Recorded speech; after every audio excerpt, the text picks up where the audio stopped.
Hi everyone. Today I'm going to talk about some retail industry related issues that I did try to minimally address in my sustainability videos.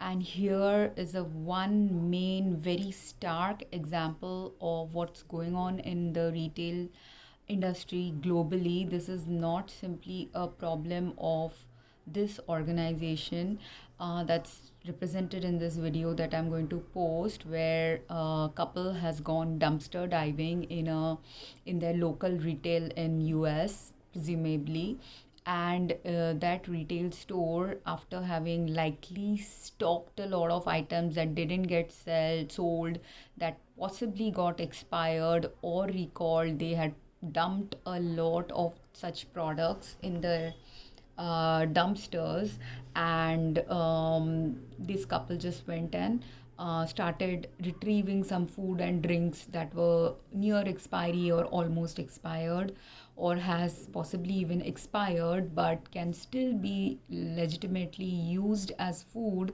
if the product is still good quality and doesn't have any product recall going on. Then this couple is doing the right thing by utilizing the food that was going to get wasted. But this kind of wastage happens globally in any developed country, any place where people do not understand the value of food, and also where a lot of automation goes on in the work processes, where people do not realize as a result of automation how overstocking can happen. And I personally actually did one mistake like this in my past when I was working in a pharmacy. Because of this availability of excess, I also personally made a mistake in my life one time, which later on, after many years, I finally regretted on how that personal choice had added to earth pollution. And like that, many such personal choices I have made in my life has indeed added to earth pollution. But slowly universe and such videos and my own work experiences are showing to me where I went wrong, where the companies I worked for were going wrong, what is the habitual pattern we as a particular generation have in our life that causes or adds to this kind of earth pollution in our lives. So, this is both about the retail industry as well as our personal ways in which we mess up our lives by living a little mindlessly or working in a way which is very automatically seemingly convenience enhancing way, but in reality it is not. It doesn't add to convenience, it adds to more future harm, the kind of harm we don't recognize until a lot of things get piled up and needs to be discarded, and people need to rethink how to do the work they have been doing mindlessly. So, in this video here, the couple was retrieving or wasted food from a retail store, right? So now retail stores globally in India or outside India have started using a lot of automated systems for ordering. They have automatic inventory management systems that are in place because of the modern technologies that we have. And as a result of the modern technological choices, the technological choices which doesn't take into account that inventory management systems shouldn't be simply about automating a system constantly all the time. When I was doing MBA, we also had this business marketing class related simulation class that we used for simulating certain business choices in marketing. We had another simulation like program for operations based inventory management related learning. And in both those programs that were created by engineers to simulate a market condition of a particular retail function, what I found in both the programs was many things related to health, safety, and actual real practical insights about how a business should be operated, were missing from that automation, because that is the whole problem with automation. Automation doesn't use intuition, or if automation does indeed use you intuition also, even then you do not understand that life is meant to be a up and down based life. So whatever you think and you feed into your system as a pattern, that this is what my company needs right now, because given the fact that in the past this many products have been sold by my company, this is what is going to be sold or needed in the future. Or in our market, with the marketing and farm sim related programming classes, it was like I don't know how to explain it right now, because it's been a while since I did that class, and maybe I'll explain that later, but I'm just going to use my real life practical experience first in this video. So and the real life practical experience of this Walmart, where excess product has now been thrown away by the Walmart.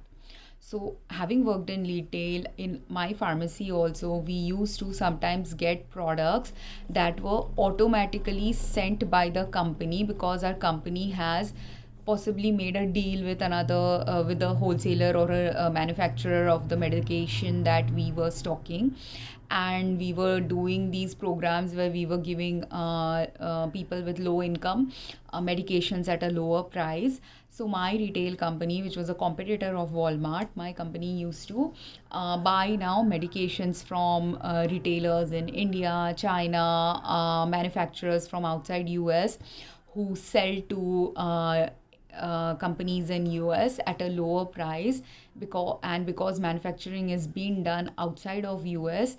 Obviously the costs of manufacturing processes are a little bit low because of the lower economic conditions of those countries.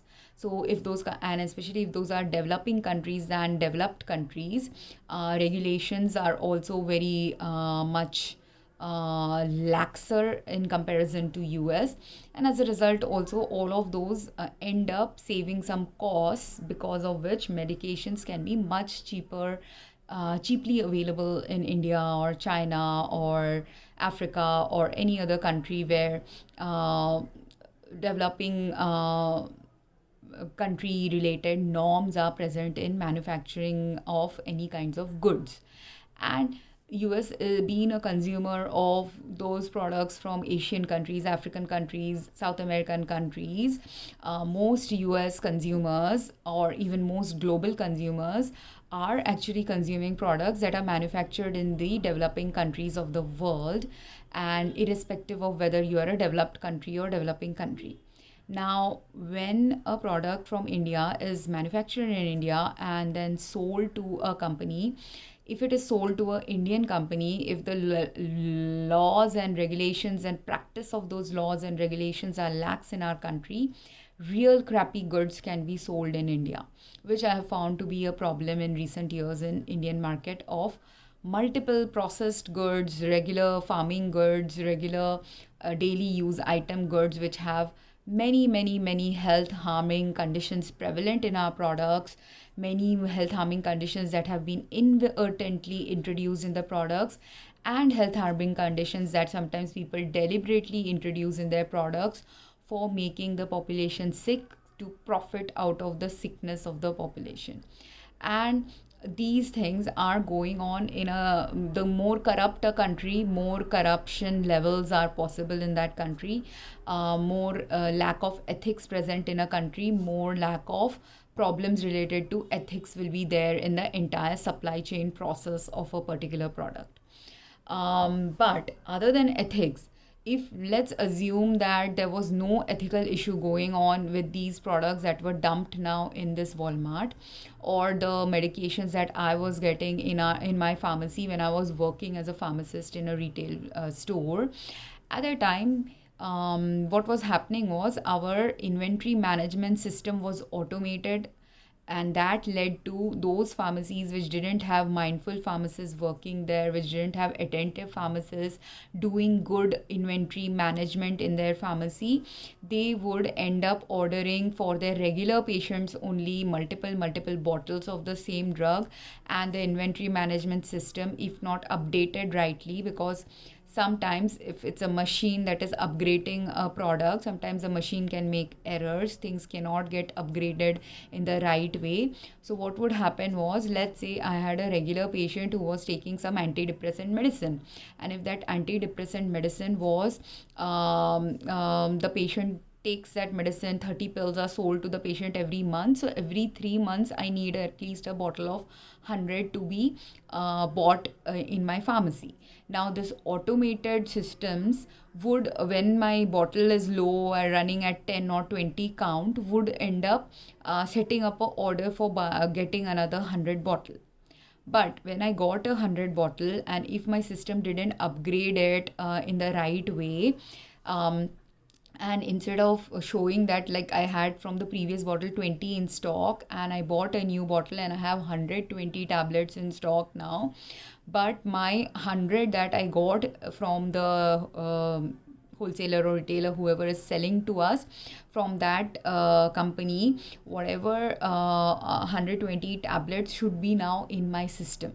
But let's say during the upgrading, some malfunction happened and the product didn't get upgraded. So while I do have 120 tablets in stock, my count was showing only 20. And that's why then what will happen is, because my count is showing 20 and I actually have 120, again it will keep ordering it until it actually shows the real amount I have, and until there is no glitch in upgrading the right number in my system.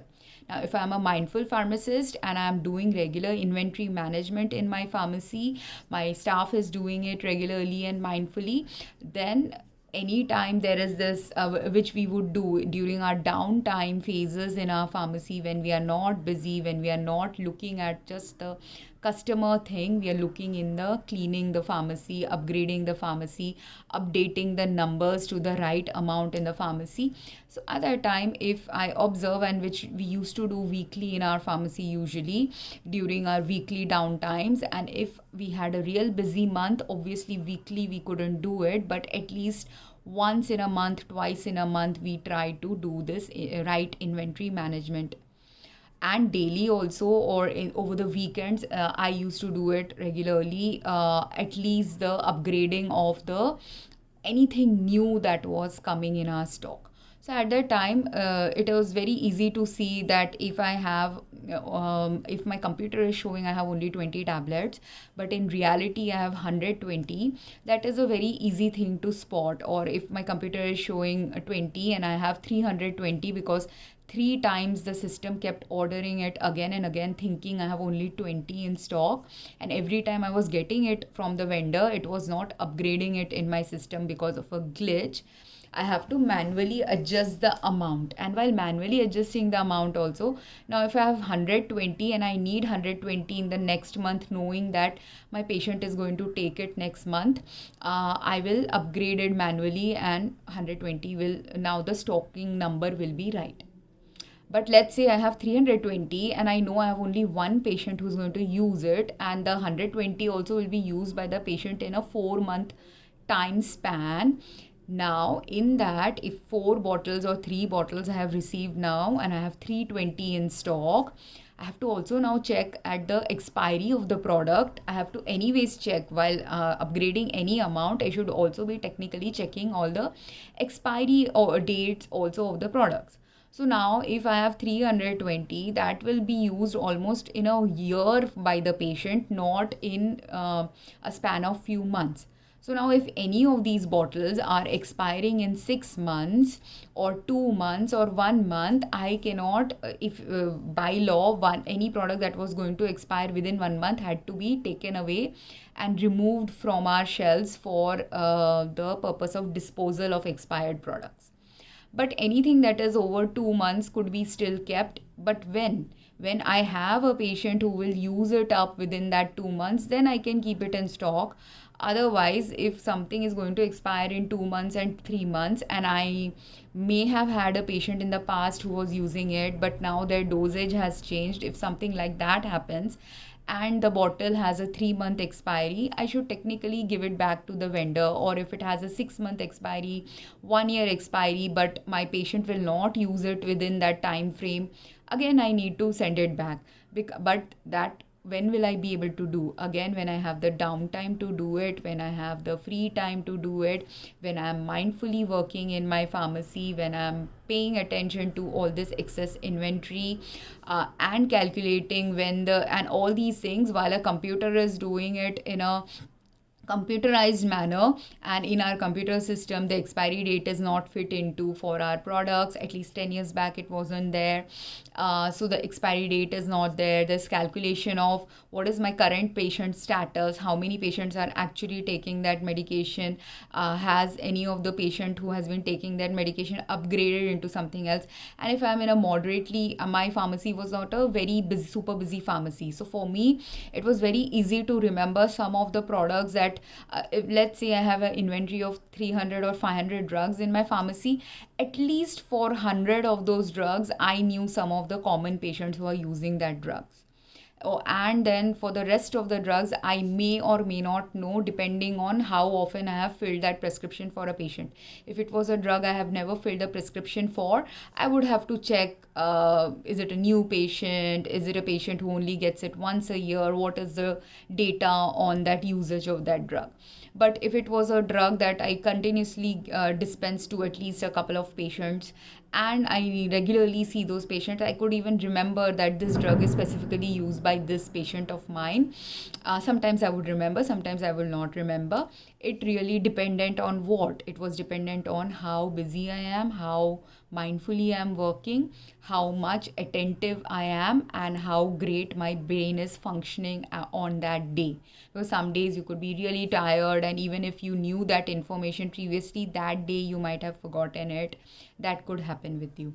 Some days, even though you knew there was a patient who used to take it regularly, but that patient could have moved from your pharmacy, or that patient's dosage has now changed, or their medication has changed. So then whatever data you knew previously could have changed. Like when I have gone for vacation and I come back, during that 1 month vacation, 3 weeks vacation time that I have taken, in those 3 weeks, a patient's data could have changed, right? So like that, you could make those errors. But in general, if you are mindfully working and continuously working in a pharmacy, you will start, if you are a mindful and good worker, you will start understanding all these inventory management things in a better manner, and understand when your system is not upgrading things in the right way, and when excess products are being ordered, you are mindfully sending it back to the vendor, because you have these protocols of, if you have ordered excess things and you're not selling it, you have the protocol. At least in the medication related stocking, we had the choice of sending back all the excess things that we are not using. But which were the ones which we could send back? The ones we could send back was the things we were getting from our regular vendor. Those could be sent within the right expiry period, within the right legal terms of returning products. So if in 1 week by accident 3 bottles were ordered and I only need 1 bottle, 2 of them will be sent back. If in that week I have done the right inventory check, I know that I don't need 2 bottles, I'll return the 2 bottles. The product return process system will be set into motion. But if when my company started doing deals outside of the regular vendor, where they were getting like deals of 100,000 bottles of a particular medication, that was at that point of time pretty regularly used. Initially when our company started doing that deals with other companies, they were doing the deals where we had a genuine customers were regularly using a medication like ibuprofen very regularly. So we used to have monthly thousand sales of 1,000 pill sales of ibuprofen. Because we had monthly 1,000 pill sales of ibuprofen, if now my company purchases 10 bottles of 100 count, or 1 bottle of 1,000 count, or 2 bottles of 500 count, and automatically is sending like that inventory, they have set up a deal with another vendor, and automatically in a month I'm getting this 1,000 count every month. it works when? It works until the time when if continuously my need for that drug in my stocking of that drug is within 1,000 count, then it works. So if in a particular month I sold 900 pills, having 1,000 count is not a problem. If in the next month I sold 800 pills, again having 1,000 count will not be a problem. If in the next month I sold 1,020, again it is not a problem, because it will get adjusted from the previous month's a little excess inventory. So like that, continuously getting 1,000 count will not be a problem. But when will it start becoming a problem? It will start becoming a problem again the moment when the demand for that drug has gone down. And now, even though initially or previously in last year, let's say in 2024, when I did my inventory management systems calculations, my inventory showed that in the beginning of 2024, I was indeed every month selling 1,000 count of that ibuprofen. But towards the end of 2024, it started some patients might have moved or changed their dosage or something, because of which now in the later half of 2024, it turned out that now I don't need 1,000 count in stock always. I only need 500 count. At that time, now if my company starts sending me 1,000 count every month, imagine now I have double the count stocking every month in my inventory, which I don't need, and then it's going to be excess inventory which I can't even send back to the vendor, because this is not my normal vendor. It is a vendor the company has done some vendor back-sided deal with them, for which now the company has to now decide what to do with the excess inventory when the patient count has gone down. And in my personal life with ibuprofen, I did this stupid mistake once when my doctor had prescribed me a prescription where I could, based on the dosage that the doctor had written for me, I could fill 120 pills in a month for myself based on the dosage. And the prescription was written only in such a way that I can fill it monthly. But the problem was I used ibuprofen at that point of time hardly once a month, twice a month during my periods. I would take 1 or 2 tablets in a day. Maximum consumption for me in a month used to be 2 or 3 tablets, and beyond that I didn't used to take it. So imagine if I'm taking maximum 3 tablets in a month, even in a whole year I will not be using 30 tablets. So I should technically not have filled more than 30 tablets, and which I did. In my first few prescriptions I filled for that medication, I had filled only 30 tablets. But suddenly one day my technician said, do you want to fill? And why did my technician say that? Because we were getting these automatic inventory, excess inventory, 1,000 count bottles of all these ibuprofen medications stocking with us. So what has happened is we have now excess inventory in our stock. So when excess inventory is there is this natural tendency. You will see this also in your home life also.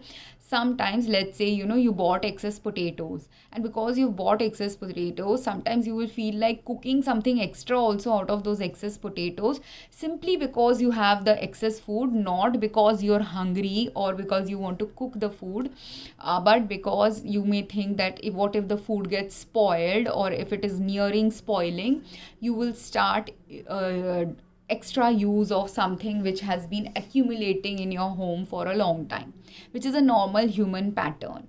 So because that is a normal human pattern, this is what happened. Like, because we had excess inventory, she's like, do you want to fill 120 tablets?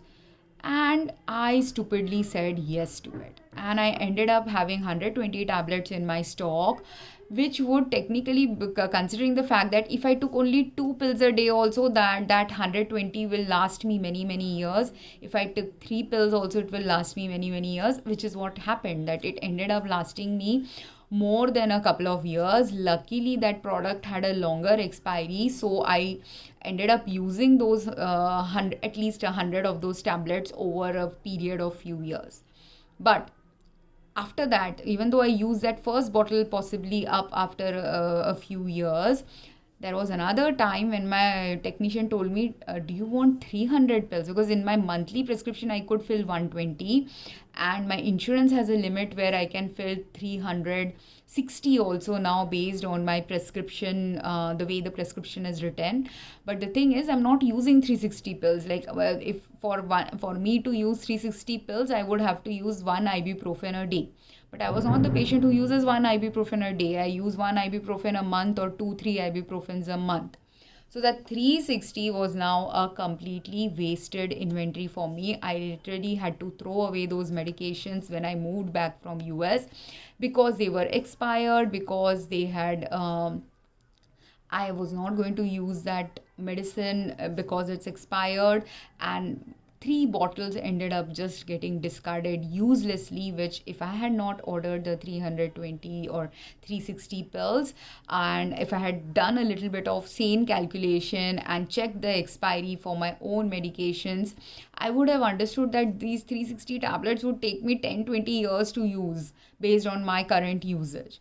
So it was a very futile, very stupid purchase I did one time, and it was a very cheap medication, because it was easily accessible to me, because my insurance had no problems with dispensing it to me. I easily bought these medications, which is what happens. Also, a trend I have seen with Medicaid patients, or those patients who have zero copay or low copay on their medications. So when you are on a government program with a government insurance or a very good insurance which allows you to get medications in a lower cost, at that time also many patients end up buying a medication in excess because it doesn't cost them much, right? So if it doesn't cost them more than $1-2 or $5, or it doesn't cost them any money at all, at that time also there is a tendency of people to accumulate a lot of drugs, especially if automatic ordering of their medication was being done, which is what our pharmacy was doing. Our pharmacy had started doing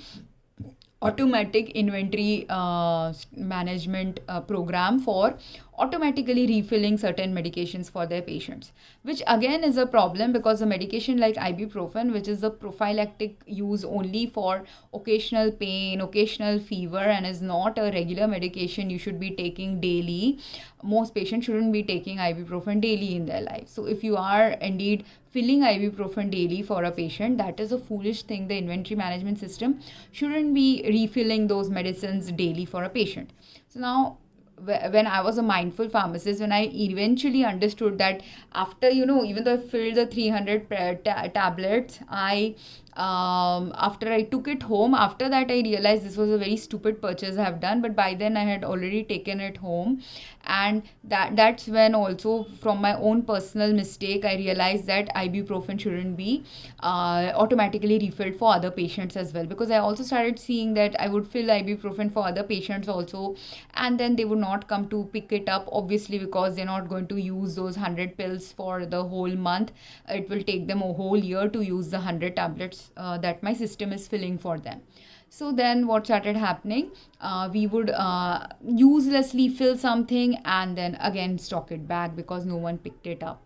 Or if the patient did pick it up, then what will happen is it is stocking in their home for a while, and after having filled, like let's say the patient also picked up 2 times their regular 120 tablets, but that patient also uses the pill only like maybe 5 times in a month. So for them also 120 will not be used within 2 months. It will take them many months to use the 120 or 240 tablets they have already picked up.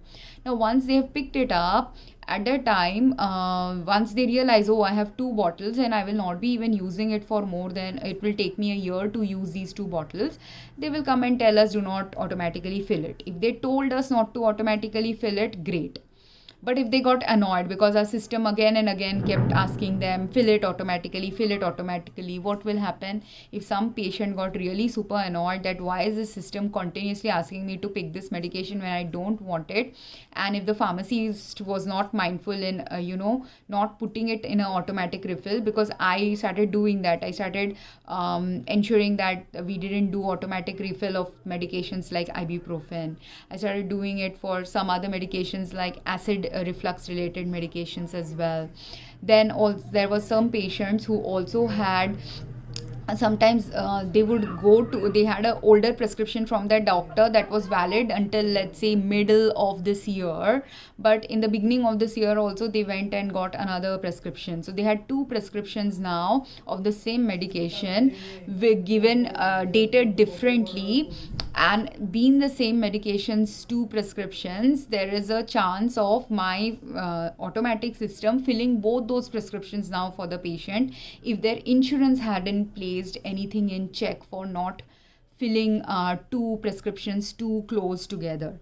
So then what started happening, the patient again would have duplicate of the medication, one filled on the 1st of the month, another filled on the 15th of the month, when the patient actually needed a medication filled on the 1st and the next medication refilled to be done towards the 30th of the month or near the 1st of the month. This is how the inventory management system had to adjust, but because there is no intuitive measure created in the system to adjust, our system would always fill medications 25 days before. And so if first prescription was filled on 1st, the next one would be filled on 25th, the next one in the next month will be now adjusted to 20th, which is now a problem zone. Now slowly I think our company was trying to fix these problems, but until our company understood these problems, we had to manually fix these problems. And I, being a mindful pharmacist, I would manually fix these problems for many patients continuously, based on different patient patterns of their usage of their drugs, and knowing logically based on their dosage and usage patterns and pickup patterns. For many of my regular patients, I used to do this mindfully.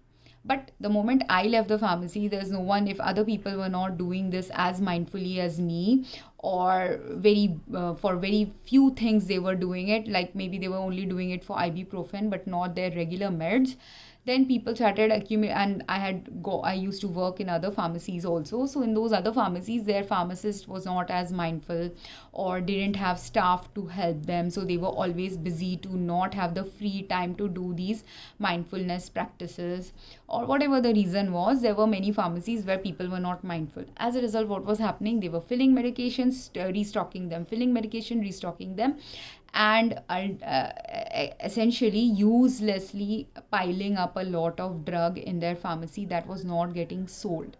So which is what is also happening to this Walmart, which is throwing away all this food. Their automatic system is likely ordering all this food, but there's no one's buying this food from them, and when people are not buying the food from them, it is going to waste. So now, is that the only problem happening in that Walmart? I can't tell. But if they have a problem where if they have indeed a problem where inventory management system is automatically ordering, or it is an order that is coming, they got possibly like a batch of, like how my pharmacy had a different vendor deal where they got a good vendor deal of getting thousands of tablets from a vendor. Like that, if they got some new vendor who was giving them thousands of these drinks, sports drinks, or 1,000 quantity of some meat product to the pharmacy was sold by a backdoor deal. Now what has happened is, while the thousands of those products were stocked, that store, if they generally only don't have enough sales to sell thousands of the products, that could be a problem. Like if they only sell, their target market only buys maybe only 500 in quantity, so the rest 500 is continuously getting excess inventory, getting into excess inventory zone and then getting wasted. Secondly, even if they that could be one problem. Second problem is, if it is not a vendor deal, like how I mentioned with the drugs, if it is a store system related generated thing where the upgrading is malfunctioning, again someone has to manually oversee whether the upgrading of the product quantity is malfunctioning. Like how in the beginning of the year maybe people were buying hundreds, or like during summer time, and which is a very common thing that could be happening like during summer time. And this is if this video is actually a very recent video, it is a very likely another logical reason why these inventories are getting wasted, because in the summertime you drink Kool-Aid drinks, Pepsi, these kind of drinks are very popular during summertime. But during winter time, what is more popular? During winter time, the hot drink mixes will be more popular, alcoholic drinks will be more popular, right? So in winter time, or milk and these kind of things will be more popular than the than the cool drinks. So you should naturally, your inventory management system should adjust for the weather conditions, adjust for the local conditions, adjust for the market demand, shift in demand according to weather or other pattern changes, consumer pattern changes. There could also be, that is another thing. So if you're ordering drinks in the summer, while ordering thousands of bottles of Pepsi is a great thing for your company, in the winter time, you may not need to order thousands. You might only need to order hundreds in number. So if you have not adjusted that inventory and there is no one in your store who does this inventory management appropriately, you are uselessly buying products and wasting products and adding to earth pollution as a result of excess waste of all these products that you have accumulated first in your store and then in the dumpster. And from dumpster diving also, because they are expired products, some of them may not be good for use also after a particular time. Same way, cold cut meats were there in this dumpster. So these cold cut meats are also those same things. Like in the summer time, you might love to eat cold cuts, but during winter time, people like to eat hot products more. So naturally, again, cold cuts would also be sold a little less. So most of these products that were dumped there, they have all a individual specific reason why they have got excess inventory of those products. For cold cuts, for some of them, it could be summer winter related purchase differences. For some of them, it could be their inventory system is not upgrading the product rightly. And for some of them, it could also be, let's say, which is something, a problem I have faced in India, where with Indian retail, I've been trying to complain with Indian retailers to address this problem. In some of my complaints, I've given them detailed reports about why this problem needs to be addressed. But customer care doesn't have the training itself. And not just customer care, in general, I feel retail staff globally do not have the right training to understand these things at a deeper level. And people who never think about these things, who don't mindfully do their work, who only do the bare minimum work necessary or whatever they were just trained for, that is the capacity of the work they can do. They are not trained to go beyond the capacity of what they have been trained for. Those people do not address these kind of issues in the way in which they need to be addressed. So someone who is the manager in this store or multiple managers of the store do not know how to manage the store well, do not know how to do the right appropriate inventory management. Someone who might be their senior who's doing these vendor related deals also, because my company's vendor related deals were being done by some MBA or some business savvy person, right, with some business degrees and with some executive level positioning, managerial positioning in the company. But if the company leadership also doesn't understand how this needs to work, how the inventory management system needs to work, how the operations needs to work in flow and in tune with the customer demand, and not just customer demand. Now this is also another problem. Sometimes they could have ordered based on customer demand only, like they could have ordered something like this drink, okay, and this is a drink that was very popular and it is still showing sales of 200-300 of these bottles every month. But while I bought it from you, let's say in September, 1 bottle of this product or 10 bottles of this product, if I'm a member of a large family, I bought 10 of these bottles. And after consuming it, I'm getting some throat irritation, some allergy related problems, some water pollution related problems, some food pollution related problem, some food contamination related problem. Am I going to purchase this again if I found that this product is toxic and harmful to my health? Most likely no. And if I am a very busy customer, I do not have the time to give you the feedback why I am not going to consume this product anymore.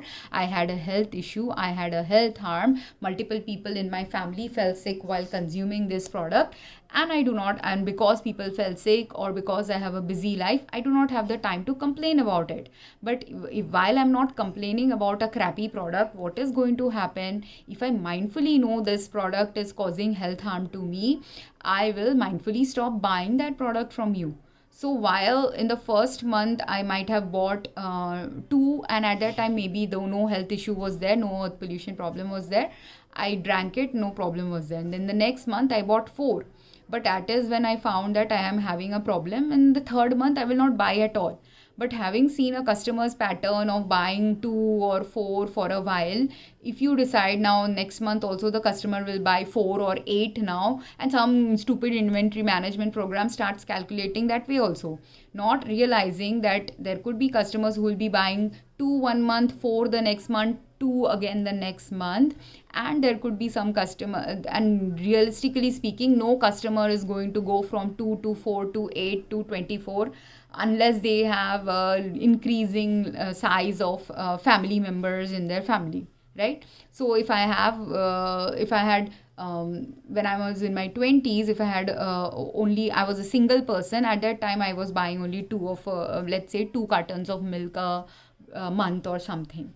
In my 30s, I might buy 3 cartons or 4 cartons of milk when I have got married. In my 40s, if I have kids also, I might buy 6 cartons of milk. But now, assuming that in my 20s, 30s, 40s, from 2 cartons, I went to 4 cartons and then I went to 6 cartons. If you assume that in my 50s or 60s, I will now go to 10 cartons eventually in later, that is a wrong projection. Why? Because after my midlife, if my kids move away from home, again, when I was previously buying 4 cartons of milk from you, I will again shift back to only 2 cartons of milk. Or if one member of family dies, again I will shift back. So during COVID, this is another thing. If there were a lot of COVID deaths in that area, are you going to have the same number of customers buying the products that were previously available? Or you have patients with long COVID and other illnesses coming up in that area, again your food consumption level will go down. So how much ever you think your product will be selling now, it will not sell because customers are too sick to go and buy the products. If when I got sick, the number of products I was buying when I was not sick is much less than the number of products I'm buying when I'm sick. And at the time when I'm sick, I am only buying that which I can eat, that which is healthy. And if it is not healthy, I have complained about it. But if the company doesn't do anything about those complaints, I have to quit buying the products. I have no choice. If I have only, like, let's say I want to drink water. And this is a literal problem I have faced in the last few months of my life. I'm not getting good clean water. I'm not getting good clean drinks. I'm not getting good clean home water supply also, bottled water supply also. So at that time, if whatever liquid drinks are available in the market are health harming, I will choose possibly the least health harming product to buy. But if out of 10 products in the market, one could be water, one could be milk, one could be fruit juice, one could be fruits, one could be milk, other milk substitutes, one could be energy drink, one could be health supplement drink from the pharmacy. So I have these 8-10 product choices of liquid supplementation that I can buy from the market. But now in all those 8-10 products, if one product has color related problems, one product has fungus infection related problem, one product has water pollution related problem, one product has mineral substitute added related problem, one product has microbial pollution related and water pollution related problem, like that, out of 10 products, only 2 products I am finding to be relatively consumable status and the rest are not consumable. What choice do I have as a consumer? I will stop buying all those products which are health harming to me, especially either to me, or if I am a family, like let's say I live in a family of 5 or 10 people. At that time, if I have observed mindfully that these are health harming to my family, I will stop buying those products. So not every customer is going to sit and give you the full complaint about why they are returning the product. But if you do not even consider why your product sales have gone down, is there a reason why the product sales has gone down? Is the product quality really bad? Is the product quality adding to the health harm? And post COVID, this is a thing which is very necessary for all consumable product goods related companies, all healthcare delivery related companies as well.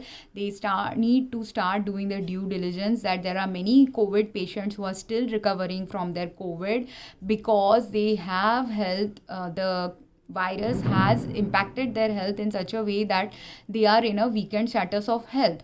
And because they are in a weakened status of health, whatever before COVID they could consume very easily, any toxic product, which happened to me before my health incidences related to cancer or allergies or other health problems that I'm going through currently.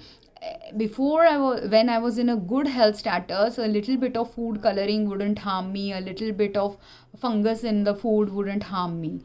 But now any kind of fungus, any kind of food coloring, any kind of earth pollution, other parameters in any of my food or drinks or even medications are health harming even in a microscopic level. There are tablets, vitamin supplement tablets that I used to consume earlier with no health problems or no major health incidences that were disturbing for me, which became disturbing for me the moment I got into heightened allergy phase. And after that, even if I have 10 tablets, 100 tablets of that medication in stock in my home, and I am having a nutritional deficiency, I do need that nutrition from the tablets. But because the tablet product has certain ingredients that are increasing my allergy, increasing my health harm, for me, I have to do this pro and con analysis of if that product is doing a health harm. Even if it is a medication, I can't take that medication if it adds to my health harm than detract from my health harm. So everyone from pharmaceutical industry to food manufacturing industry to food processing industry to food supplement processing industry to regular farmers, farming related supply chain, everyone has to do this due diligence. And this is just related to food. In clothing industry also there's a lot of problems.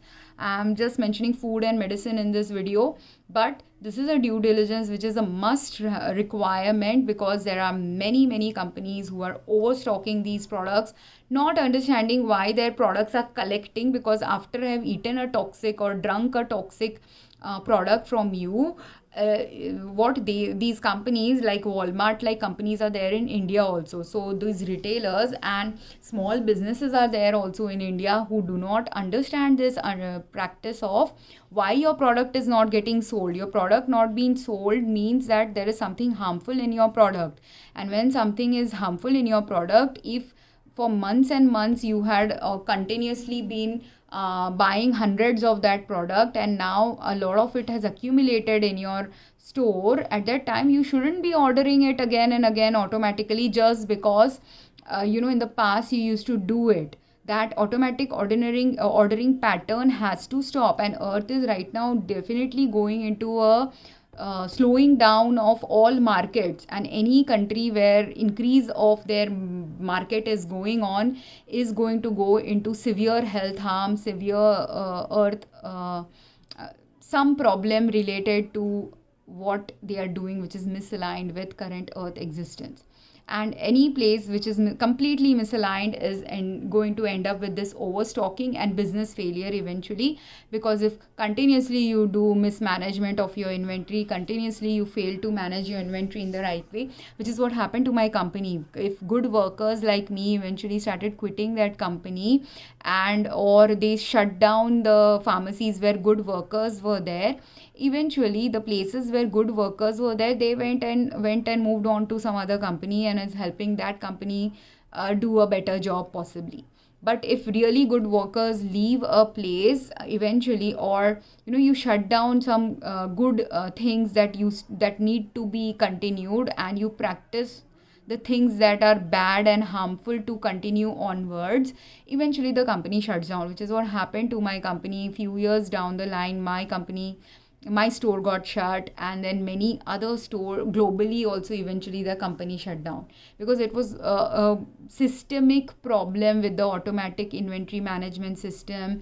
It was a systemic problem of people not understanding what happens when you are overstocking things, what happens when you are not doing the right inventory management, what happens, because this is a human tendency that if you get things cheaply, you start thinking that I'm saving a lot of money by getting things cheaply. But you're not understanding the other flip side of it. You're not saving a lot of things if you buy things cheaply. When the product is poor quality, at that time, then your product will not get sold. If it is poor quality, it will not get sold. If excess of it was accumulated, then also it will go to waste, and you didn't end up saving money, you ended up losing money instead.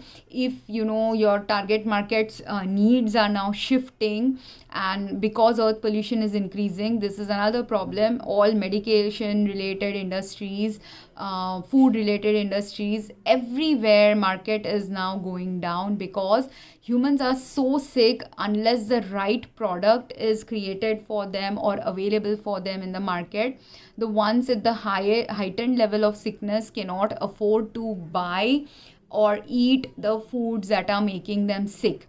And while people like me are really mindful, and I can easily pinpoint which product I will refuse to eat and what is the reason why I'm refusing, I can even tell you in the supply chain where you're going wrong with this product, or whether you're doing deliberately some thing in your company's ethics is the problem.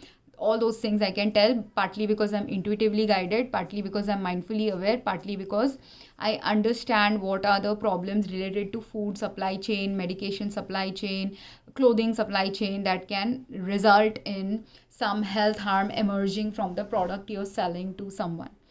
So that is my core competency. Okay. But those who don't have the core competency like me doesn't mean they don't possess the same level of intuition or some level of intuition regarding health harm. Even those people who do not have all these, I know the details about what happens in a food supply chain, what happens in a little bit about clothing supply chain related stuff, a little bit about medication supply chain related stuff. All these things I know because I've studied this, I've worked in these fields, and I have also gone a little bit in search of good food, good clothing, good shelter, like paradigms. So I understand these retail businesses a little bit better related to hospitality industry, hospitals, clinic operations, medication related facilities, even retail related functions. These are my core competencies of many years, both from personal experiences and professional experiences. But let's say you're not from healthcare field.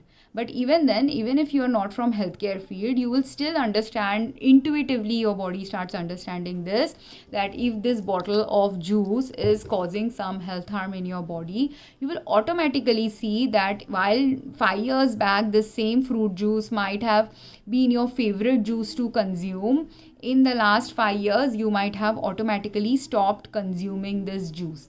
I saw this trend in my own dad and brother's consumption of water related products when I left for US in early 2000s.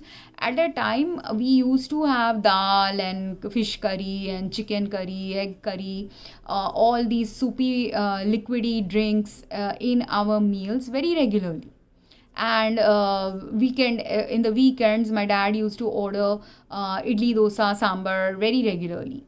After my mother had passed away, or even before my mother had passed away, we used to occasionally once a month order idli dosa sambar and liquidy soupy foods from outside. But while they were not consciously aware that the water pollution level in their area was increasing, their body was intuitively aware that water pollution problem was increasing. And because their body became intuitively aware, I saw after the first few years of living in US, when I would come to India, initially I saw the kind of food they would order would be not the liquidy food. So they would order more, instead of the liquidy food, more of the food that they were ordering were like Chinese food, where less liquid was there, which was more dry food, or biryani like food where much less liquid is involved in the cooking. No soupy kind of things they stopped eating slowly. And then this was a pattern 5 years down the line after I had moved to US.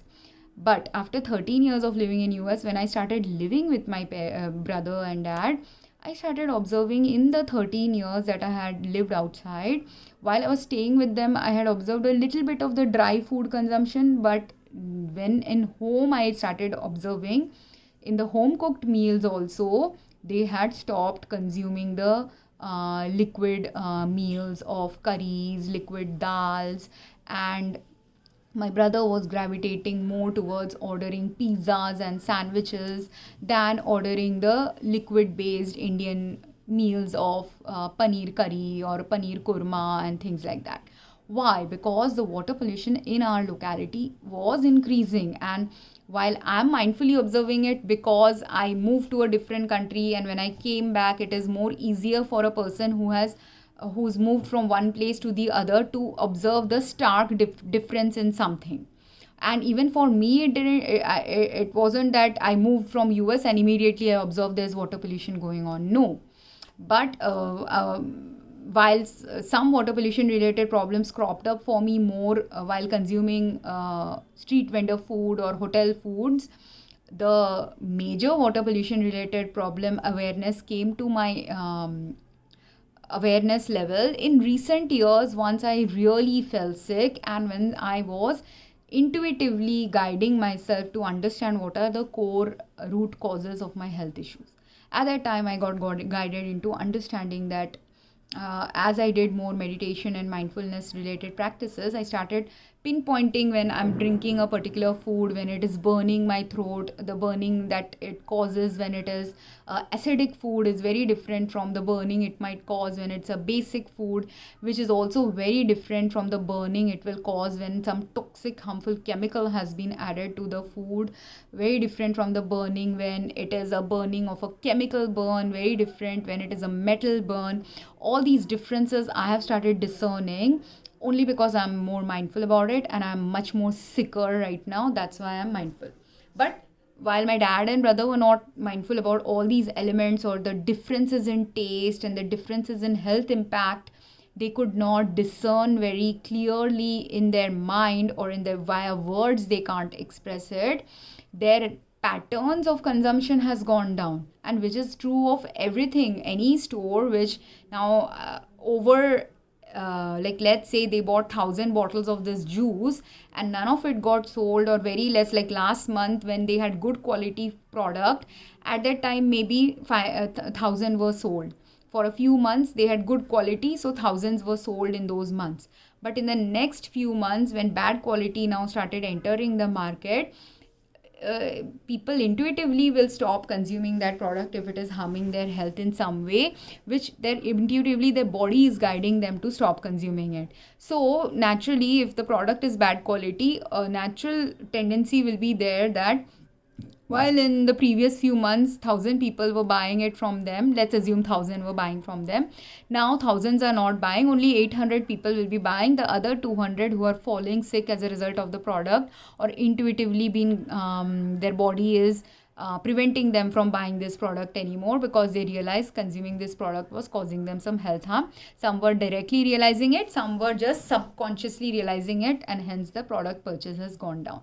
So at that time, if the company doesn't do the due diligence that in this month or 200 less products were sold, and like that for continuously, they are seeing that while they are stocking 1,000 every month, they have excess inventory accumulating. What will happen if they do not do the mindfulness based practice of understanding that their product is bad quality, that they shouldn't be stocking a bad quality product, that while they might be getting a good deal to stock a bad quality product, eventually they are going to have a loss only because they have bought that product. To dispose of that product also takes a lot of effort, and if their own employees thinking that this is excess inventory, let's give it to the employees, if a bad product is now handed over to the employees or given to the customers even at a lower rate, because you got it at a lower rate, you might think let me give it to the customer also at a 10% 20% discounted rate.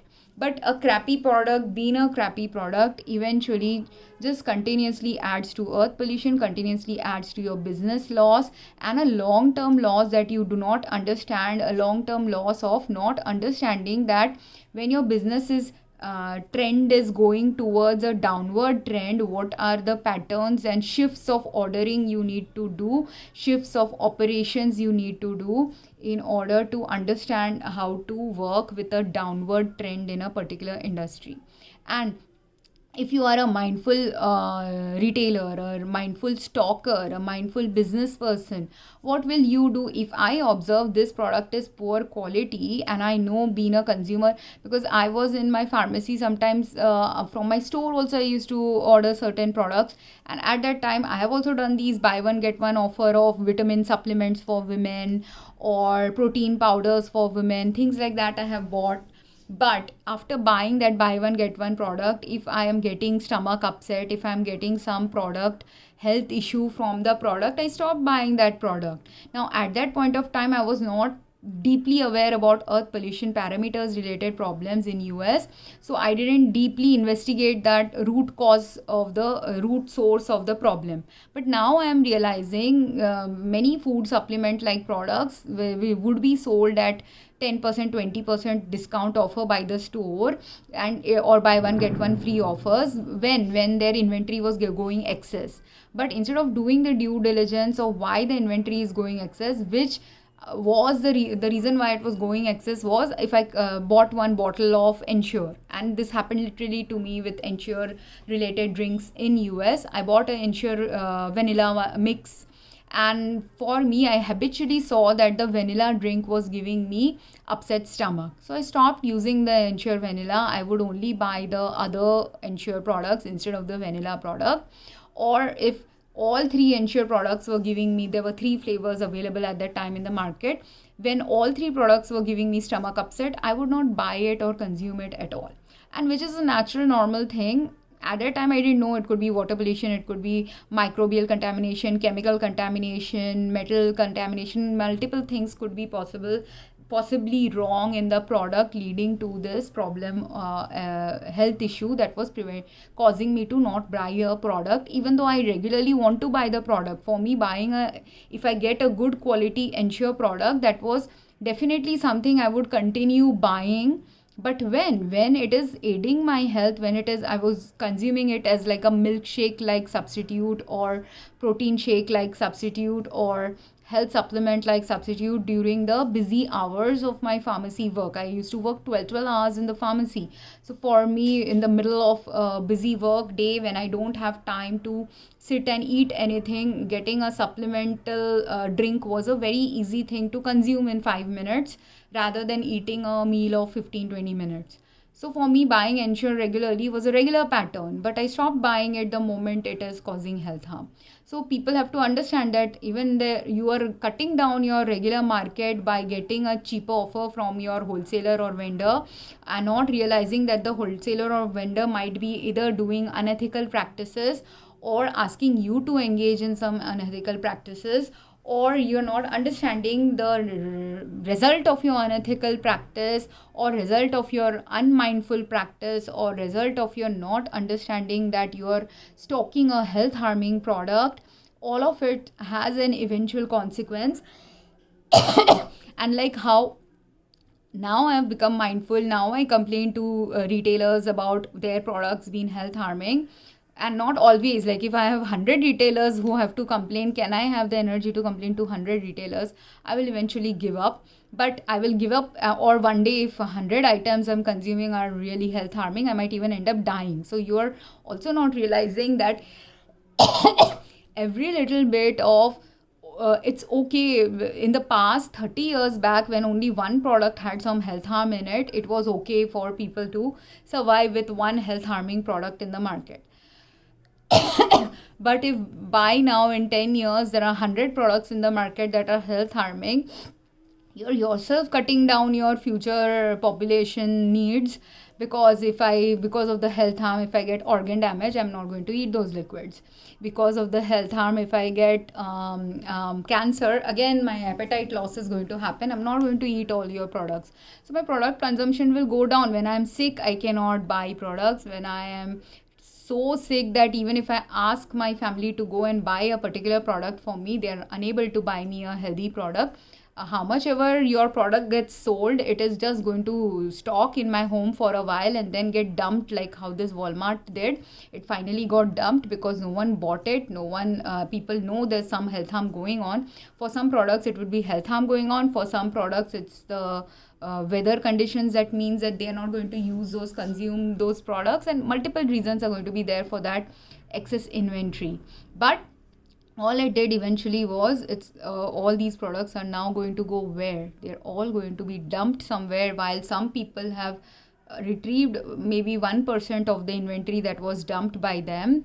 The rest 99% of the inventory is going into a landfill, where now if it is burnt because of the chemicals, it will lead to earth pollution. If it is just filling up a land, again because of the chemicals in those products, it will lead to land pollution, earth pollution, water pollution, the effect of which may not happen today. The first Walmart or first store started dumping this excess inventory, but when multiple people all over the world are continuously dumping like this crappy products in our food, water, air, already our food, water, air is polluted, but now you are continuing the vicious cycle of food, water, air pollution, which can only be stopped when you become mindful that this product that I have created for my customer is toxic. I need to analyze why it is toxic, where it is toxic, how to not make it toxic for consumption. That is the mindful company. Those companies only in a downward trend, when all companies will be failing now, which will start happening. You will start eventually cutting down your own market by killing your customers, by sickening your customers, by ensuring that your customers, if they get too sick, some of the poor customers will have job loss also. When they have job loss, then they are just simply going to survive on bare minimum food. So naturally everything goes downhill once you start propagating sickness of a society via legal or illegal means, via ethical skirting of the law related means, via unmindful practices, via not understanding up and down is a phase of life. So if your company has profited for 10 years over some business, it is very likely that in the next 10 years you will have a loss if your profit was not mindfully done, if your profit had many unethical practices involved in your profit, if your profit was also involved via false mechanism of showing profit, where you bought a lot of things and in a cheaper rate thinking you are profiting, but you are not profiting. So there's multiple things here. I hope conceptually people who understand these are understanding it. People who are not understanding this conceptually understand the simplest thing, that food pollution, earth pollution is increasing. Mindful consumption is needed for you to understand what is health safe for you, because even medicine pollution is increasing right now. And when pollution parameters are high, currently as far as I know, doctors globally do not understand how much pollution parameters impact a patient's health status. Most doctors only focus usually on the microbial parameters or on some general trends during seasonal illnesses, but many doctors fail to understand that many of these illnesses are also supported by the local water, food, air, clothing, house practices. Everything that we do in our daily life actually essentially impacts our overall quality of health. Anything that we practice for our health and other family members' health and safety, all of them, if unsafety is involved in those ventures, that unsafetyness eventually adds up over time. And I hope this made sense. Anyone has questions, comments, wants a further discussion on any of these topics, please drop a comment. Thank you very much. Have a great day.